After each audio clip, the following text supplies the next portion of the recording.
Assalamualaikum warahmatullahi wabarakatuh. Baik teman-teman sekalian, pada kali ini saya akan membahas tentang jinayah. Video ini berdasarkan makalah kelompok 1 tentang hukuman yang disusun oleh saya sendiri Hadijah dan teman saya Rabi'ah Al-Adawiyah dan Uspada Hara. Pengertian hukuman. Hukuman dalam bahasa Arab disebut ukabah. Lafaz ukabah menurut bahasa berasal dari kata akabah yang sinonimnya khalafa'ul waja'a bihi akabihi, artinya mengiringnya dan mendatang di belakangnya. Dalam pengertian yang agak mirip dan mendekati pengertian istilah, barangkali lafaz tersebut bisa diambil dari kata lafaz akabah yang sinonimnya jaza'u sawa'a bima fa'ala, artinya membalasnya sesuai dengan apa yang dilakukan.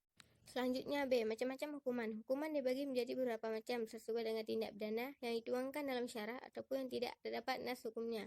Ditinjau dari segi ada dan tidak ada nasnya dalam Al-Quran dan hadis. Hukuman dapat dibagi menjadi dua bagian, yaitu hukuman yang ada nasnya, yaitu hudus, kisas, diat, dan kafarah. Misalnya hukuman bagi orang berzina, mencuri, perampok, pemberontak, pembunuh, dan orang yang menzihar istrinya. Dua, hukuman yang tidak ada nasnya, yang disebut hukuman takzir seperti pencobaan melakukan tindak pidana dan tidak melaksanakan amanah dan bersaksi palsu dan lainnya. Ditinjau dari segi hubungan antara hukuman dengan hukuman yang lain, ada 4 macam hukuman, yaitu hukuman pokok atau al-uqubat al-ahliyah, yaitu hukuman asal bagi kejahatan seperti hukuman mati bagi pembunuh dan hukuman jilid 100 kali bagi berzina khairul mu'sar.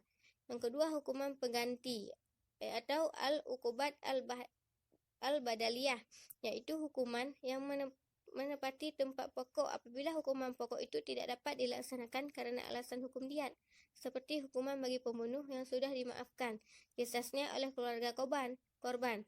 3. Hukuman tambahan atau al-uqubat al-tabaiyah, yaitu hukuman yang dijatuhkan kepada pelaku atas dasar mengikuti hukuman pokok, seperti terhalalnya seorang pembunuh untuk mendapat harta waris dan harta orang yang dibunuh.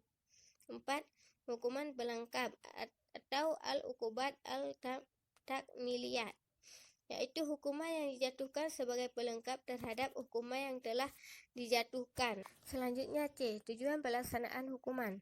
Dan maksud dengan tujuan hukuman ialah menciptakan ketentraman individu dan masyarakat serta mencegah perbuatan yang menimbulkan kerugian. Dalam Islam mempunyai dua aspek, perspektif pencegahan dan represif pendidikan. Kedua aspek tersebut akan menghasilkan kemaslahatan, yaitu pencegahan. Yang maksud dengan pencegahan adalah menahan orang membuat jarimah agar ia tidak mengulangi perbuatan jarimahnya atau agar ia tidak terus-menerus melakukan jarimah tersebut. Di samping mencegah pelaku, pencegahan juga mengandung arti mencegah orang lain selain pelaku agar ia tidak ikut-ikutan melakukan jarimah, sebab ia bisa mengetahui bahwa hukuman yang dikenakan kepada pelaku juga akan dikenakan kepada orang lain juga melakukan perbuatan yang sama. 2. Perbaikan dan pendidikan.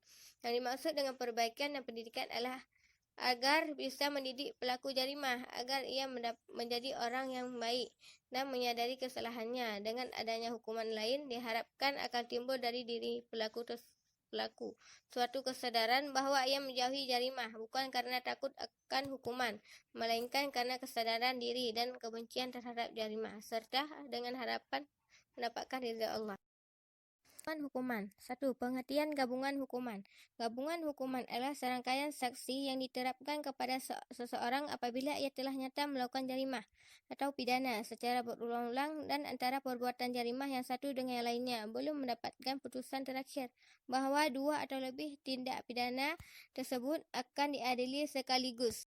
B. Macam-macam gabungan hukuman. 1. Gabungan anggapan. Gabungan jarimah itu karena hanya bersifat anggapan, sedang pelakunya hanya berbuat satu jarimah. Contoh, seorang memukul petugas, ia dianggap melakukan jarimah ganda, walaupun pelakunya menganggap melakukan jarimah tunggal. Hal ini dikarenakan yang dipukul adalah petugas, sehingga oleh hukum dianggap berbuat jarimah ganda, yaitu memukul orang dan melawan petugas. 2. Gabungan nyata, iaitu seorang melakukan perbuatan jarimah ganda secara jelas, baik berkenaan dengan jelas atau berbeda. Contoh, Sulaiman lakukan pemerkosaan terhadap Habibah sebelum dijatuhi hukuman Sulaiman melakukan pembunuhan terhadap Ali Sabri. Contoh jarimah ganda berbeda. Pelaksanaan hukuman. Hukuman mempunyai peranan sangat besar dalam pergaulan hidup di tengah-tengah masyarakat. Hal ini dapat dilihat dari ketertiban, ketenteraman dan tidak terjadinya ketenggangan di dalam masyarakat. Karena hukum mengatur, menentukan hak dan kewajiban, serta melindungi kepentingan individu dan kepentingan sosial.